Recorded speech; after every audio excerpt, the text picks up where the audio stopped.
سلام رفقا، امیدوارم که حالتون خوب باشه. رفقا امروز میخوام وارد دنیای یکی از بزرگترین اسطوره‌های بازی‌های ویدیویی یعنی وینس زامپلا بشم. شاید اسمش واسه بعضیاتون غریب باشه، ولی با هم همراه باشید وقتی که بهتون بگم این فرد کیه و چی کار کرده و چه اتفاقی واسش افتاده همتون میشناسیدش و تعجب میکنید.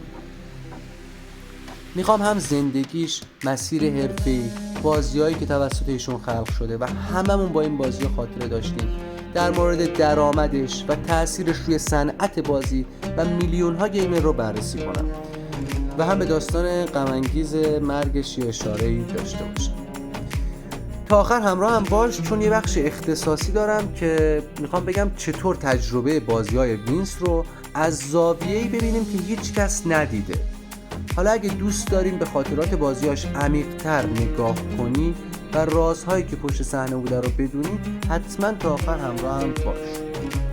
بریم سراغ زندگی نامه خود وینس، زندگی شخصیش. وینس در سال 1970 در کالیفرنیای آمریکا به دنیا آمد. از بچگی هم عاشق بازی و تکنولوژی بوده و همیشه پشت کامپیوترش می‌نشسته. با برنامه‌های ساده و بعد با کدنویسی، برنامه نویسی بازی‌های کوچیکی رو درست می‌کرده. نکته حائز اهمیتش واسه من این بود که خانواده‌اش همیشه حمایتش می‌کردن، هیچ مخالفتی باهاش نداشتن، هیچ گوشزدی بهش نمی‌کردن و همین باعث شد روزی یکی از تاثیرگذارترین آدم‌های صنعت بازی بشه. رفقا بچه که بود نه تنها عاشق بازی‌های رایانه‌ای بوده، میگن ذهنش پر از ایده های بزرگ و خلاقانه بوده.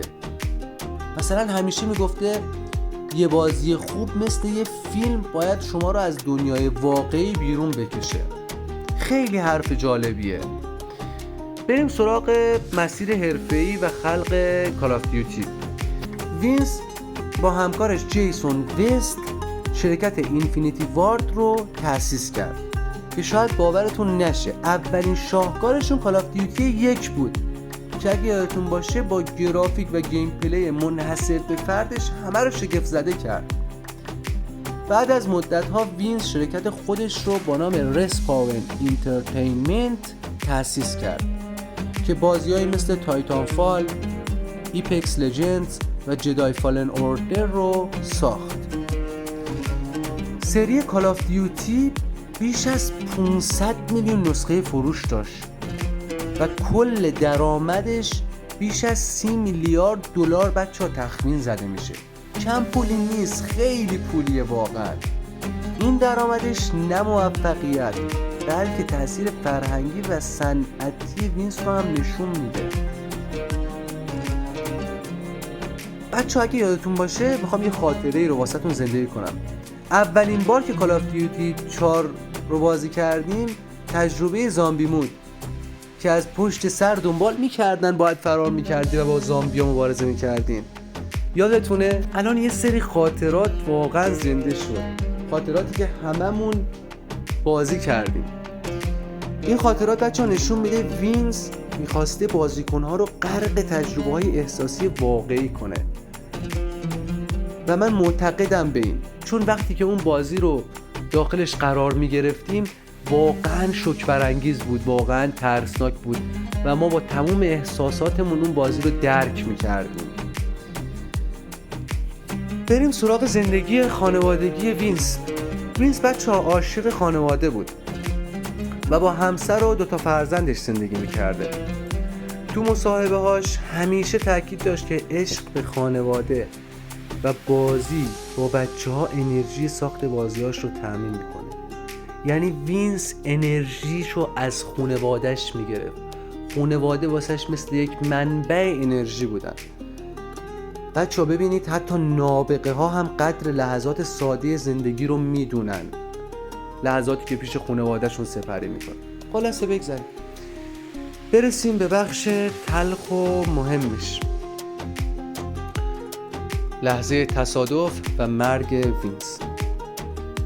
بریم سراغ زمان و مکان حادثه.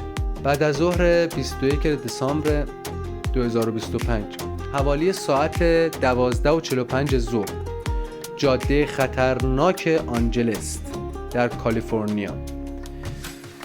میگن که وینس سوار ماشین فراری GTS 296 بوده با قدرت حدود 819 اسب بخار که کم نیست. مسیر پیچ‌های خطرناکی داشته و کنترل ماشین تو اون پیچ‌ها بچه‌ها نیازمند تمرکز فوق‌العاده بوده با اون سرعت که متاسفانه وینس از این تمرکز فوق‌العاده بی بهره بوده. خلاصه که خودرو یهویی از مسیر خارج میشه و با شدت به یک مانع برخورد میکنه و ماشین خیلی سریع آتیش میگیره.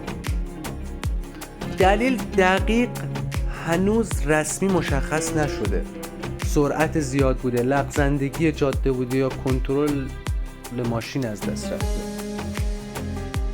وینس در صحنه جونشو از دست میده و سرنشین همراهش یه مدت تو بیمارستان بوده، تحت نظارت پزشکا بوده، ولی بعد از مدت‌ها فوت میکنه. این حادثه جامعه گیر گیمرها و کل صنعت بازی رو شوکه کرد. مرگش بچه‌ها نه فقط پایان یک زندگی بلکه پایان یک فصل از تاریخ بازی‌های ویدیویی بود. اما خاطراتش و اثراتش میلیون ها نفر باهاشون خاطره دارن و این خاطرات همیشه زنده است.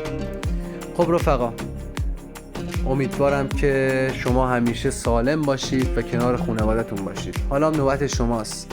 سابسکرایب کنید تا هیچ ویدیویی رو از دست ندید و همیشه با جدیدترین محتواها همراه باشید. زنگوله رو هم فعال کنین تا ویدیوهای بعدی رو اول شما ببینید و هیچ لحظه ای رو از دست ندید. کامنت بذارین و خاطراتتون رو از بازی‌های وینسامپلا یا نسخه‌های محبوبتون تعریف کنید. بازی‌هایی که واقعا از نظر شما شاهکار بوده و هنوزم دارید بازی می‌کنید. بچه‌ها توی کامنت ها با هم تعامل داشته باشید، با هم صحبت کنید و نظراتتون رو به هم بگید، ببینیم بهترین بازی ایشون چی بوده. روز خوبی داشته باشید. امیدوارم که در هر لحظه زندگیتون موفق باشید. خدا نگهدار.